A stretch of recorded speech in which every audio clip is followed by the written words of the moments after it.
give FPX an early lead here in this game. The final pick is going to be Wink on the Nami. Has been another pretty standard pick alongside the Lucian. I feel like we haven't seen it as much. It's been a lot more of the Brahms, even some Leones. They knew exactly where Milky Way was, but they didn't know until just then. That information, though, allowed for Jun to come down there and pick up the first dragon of the game for JD Gaming, which obviously a pretty good start for them. Slight gold advantage in kind of all lanes, you know, particularly the bottom side is where we're seeing it the largest, but also shout out to Xiaoshu, who is farming up rather nicely on the bottom side now. Now on to who can step up out of the two of them to become that big threat. This is JDG's time here, right? With all of these ultis up and ready, this is when we're looking to see JDG really pop off. We don't have first items yet, but the fact that FPX are able to steal away just one of those grubs for me is really big. It's a pretty important win for them, and JDG didn't get all 3 grubs. They did get the dragon down on that bot side, and I feel like this is maybe a little bit of a response to that. The first item for Pays being completed. It's the only one on his team. Aside, it's Milky Way on the flip side, who's got that Sundered Sky already picked up. Milky Way flashes in and knocks away 4 with the Crescent Guard, but he went a little bit too prematurely. It's going to be the equalizer to burn him down as the newest jungler for FPX. It's very decent on this engage here. Milky Way goes in with not really any follow-up. The Braum not able to do too much. The Ornn, Call the Forge God was a little bit late, and now Xiaozu face takes care. Yeah, he gets exhausted as well. Remember, they burned that flash at the top lane just a couple of minutes ago. The Glacial Fissure going to slow Xiaoshu down. Care going to try to get something back and will with that Unraveled Earth. So overall making it a 1-for-1, but JDG overall still controlling the map by getting ahead on the objective front. So if they want to contest this, they've got some big ultimates to be able to do so. We ain't going to be able to sustain up with that ebb and flow. They've got a little bit of vision on it as well now with that ward that Care's walking over. Xiaozu in the river here. Equalizer could be massive.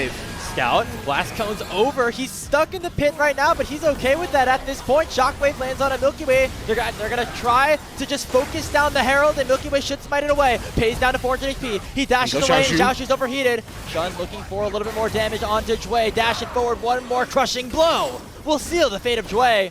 It's a 1-for-0 overall for JDG, but already FPX controlling that Rift Herald. They have themselves the eye in Milky Way's hands, and they'll send themselves back to base overall happy with how things went. A very strange skirmish here, but it's FPX who come out with that Herald objective. They may lose out on this tier 1 turret in the mid lane, though. You can see Jun fishing for Jarchi. Forcing a flash. You're going to take that. A lot of mid lane damage, too.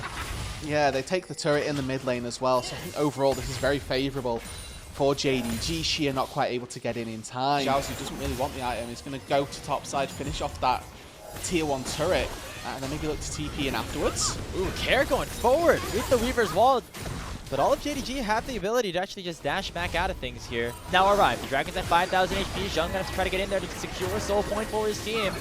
Or just start the fight in its own right. Sheer with the Call of the Forge God lands it onto Pays, forcing him away. And that means that FPX will claim the Drake, and with the Scuttle Crab, be able to walk away with that extra movement speed. Melted. If Xiaozu walks forward, he's going to be in a bit of trouble as well on this turret. Does not hit that additional wind becomes lightning, but a huge chunk of damage comes through from Care. And that means that he will pick up his second kill of the game. And Xiaoshu will die once more. That should be the mid-tier or bot-tier one also going down. There is going to be some chip damage on this top tier 2, same for the mid lane tier 2 as well, so it's not without its own consequence, but for the time being, it's a good play for FPX to secure themselves one turret, secure themselves a kill as well, and bully this side lane of JDG. Xiaozu there sticking around just a little bit too long, maybe expecting that his way down early can actually help out the squad, and they've already started up this dragon, so again, JDG should find it difficult to walk in here without some unique flank angles. That's FPX for quickly taking control as Dragon's down to 5,000 HP. Seismic Shove does not land on the Xiaoshu as Care has a good angle to dish out a lot of damage. The Weaver's Wall is going to come out, actually really separate everybody on JDG. The Call of the Forge God only finding the clone, but that's enough for the Dragon to be secured by Milky Way once again. But the Equalizer is slow in the front lineup. In goes Shun with a Cyclone, and this Tidal Wave will knock up 3. But everybody on FPX should still be able to get away. Jachi wanting to make sure he can try to save his flash a little bit and issue out some more poke. Finally, we'll use that arcane shift over the wall. There you go. Yeah, contesting there for FPX actually quite easy, as you highlighted with that spell book. But for JDG, they do finally end up making that play for the tier 1 turret down on the bot side. Scout able to Whittle away at that health pool and actually find himself now a second turret as Jun top side. Oh, Shun. He clears out the entire wave of the Cyclone, forces Care to flash in a bad spot. And here is Pays. Eats a big chunk. Weaver's Wall not going to be used in time. Come to walk forward than it is when they're already set up.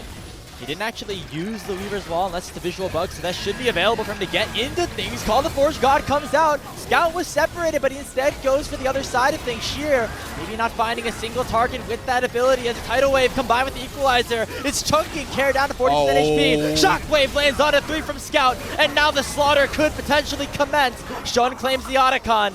And now Jachi is the healthiest member, but he's the farthest forward. He gets dashed on by Shun. Now a 5v4 has opened up, and Jachi has to flash away. Sheer now taking the brunt of the damage, and he's going to have to use the Shearing Charge to try to escape, but in goes Scout. He flashes forward, gets a double kill, and all of FPX are down. An ace picked up as JDG now control the Rift. And as soon as they can get in, JDG slaughter FPX. It's clinical down in the bot lane. And honestly, we were saying this season that Scout had been lackluster. This one fight from the JDG mid laner is enough to set apart him from the rest of that grouping once again. A mammoth performance from him down on the bot side. Not even taken. As now FPX look a little bit more desperate. Scout, as we were praising him, now gets caught out, and Milky Way will shut him down. No mid laner this time for JDG to win this team fight, as FunPlus Phoenix can now make their way towards what could be their third Chemtech Drake of the game. Yeah, and it's Care, just as we criticized him for being caught on a side lane in top lane. Now it's about how well can FPX hold this choke. Making JDG walk in shouldn't be easy. Yeah, Sheer trying to box out everybody on JDG. Shun unable to ever get into the pit. They knock up Pays. Milky Way with a 3-talent strike, but he goes a little bit too far, and Pays is able to take him down. 2 kills go in the hands of JD Gaming, and they could look for more. Found that dragon, secure themselves a Baron as well. The timing looked good, but Jun knows, he knows his smite. He's got it. What is E? Instead of knocking him up on the knuckle of the wall into the mid lane, he ends up knocking up on the little pillar that he put previously, and is by no means in range to knock up Pays, and that layering of CC wasn't quite available. Milky Way going very aggressive with that empowered blast cone, knocking up Pays. There goes a huge combo, and Care gets a rack in his back pocket.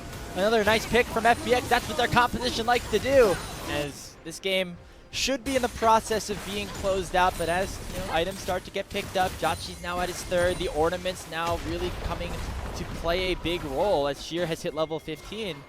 The gold lead will start to matter less and less. Bot wave is in a good position to help them out.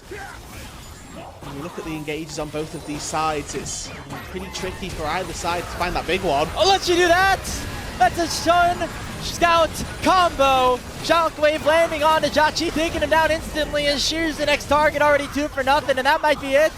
JDG find a perfect engage as they take 2 down and 2 inhibitors. We love a good caster curse. It's tricky to find an engage. Well, we found the one way that we can. Pays though. Flash. He's going to get engaged on too, but Milky with the Crescent Guard going to keep himself alive for a little bit. Not enough though, as Pays jumps into the Crescent Guard and ends up picking up the 3rd kill of this extended fight. 3 for nothing now. It's going to have to just be Care and Jue. Not much hope in the world unless these waves can be cleared with these. Wink eats up a ton of tower shots now with the flash away. Should be able to survive. In that top side as well. They should just be able to find that top inhibitor, to use those triple waves of super minions to push into the base. But there could be a number of things at this point. Regardless, it seems that this Lucian is very strong at this point. With the Baron spawning at 45, they might have tried to cut out Scout, but he uses a Shockwave really nicely to stall out Care and wait for the rest of his team to arrive. He gets knocked up though by the Steering Charge. Milky Way going to try to chase him down, but Scout's going to be able to live with the help of the healing from Wink and keep himself alive. And he waits for the rest of his team to respawn. Already 2 for nothing. Jachi has to flash away, and in comes Xiaoshu, burning FPX to a crisp. And Care goes down. Jachi goes forward to try to get one back, but it will not happen. Pays will live with 50 HP, and JDG will control game 1 of this best of 3. A very meticulous game number 1 from JDG, and one that they win deservingly here. It looks really good for FPX for about 10-15 minutes of this, but these were some of the best highlights from today's matchup. Which moment was your favorite? Let me know in the comment section below. This is OP, and I'll see you tomorrow. Take care.